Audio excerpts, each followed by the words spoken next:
I'm sorry about the lights, but because look how shadowy his face looks, isn't it? Yeah, well, you don't believe me. I mean, you believe me. Yes, I'm not. By the way, ultimately, and you may be desperate when you say this is something from the moral compass. That's okay. Now, if the moral compass tells you anything more, like who an author was, or if it's a Israeli folktale or something like that, whatever it tells you, try to communicate that part of it. Okay, quiet on the set. Let's look at, what's his name? Jeremy. Okay, my name is Jeremy, and this is my rendition of The Little Loaf. Long time ago, there was a great famine in Germany, and there was a rich man in the town, and he sent for 20 young children, and they all came to him, being real loud, just as little kids are, came to his door, and he just looked out and leaned from his little half door. Now you see here, if you look in this basket, I have a loaf of bread for each and every one of you. Come every day, and I will give each of you a loaf of bread until the famine is over.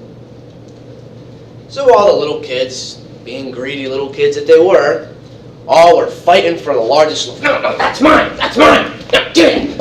It's mine! They all ran off down the alleyway with their largest piece.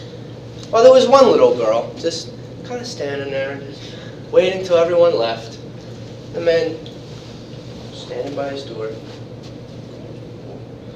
So she came, and she grabbed a piece of bread, and she just smiled at him and thanked him with all her heart. And then turned and just ran happily down the little alleyway, back to home. The next day came, and all the kids ran to get their bread again, and they were worse as ever, fighting each other, punching each other, just fighting over to get the largest piece of bread that they could get their grubby little hands on. Once again, the little girl just stood there, oh so patiently, waiting for everyone to leave. Finally, all the arrogant boys left. She came up once again, and her loaf of bread was merely half the size of all the ones that the boys took. But once again, without any contempt, she thanked the man with all of her heart. She grabbed the bread and ran oh so joyfully down the alleyway back home. When they got home, she gave the bread to her mother, and she cut the bread in half, and out poured 6 silver coins. The mother was shocked.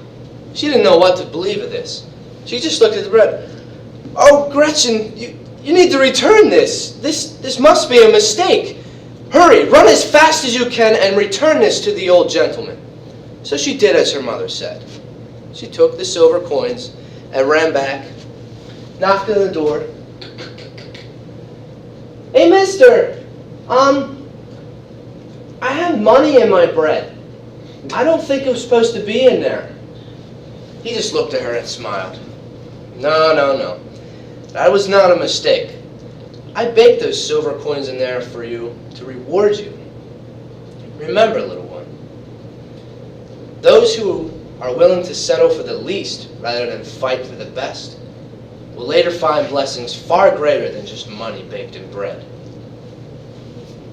And that is my rendition of The Little Loaf. Okay. Now come on down.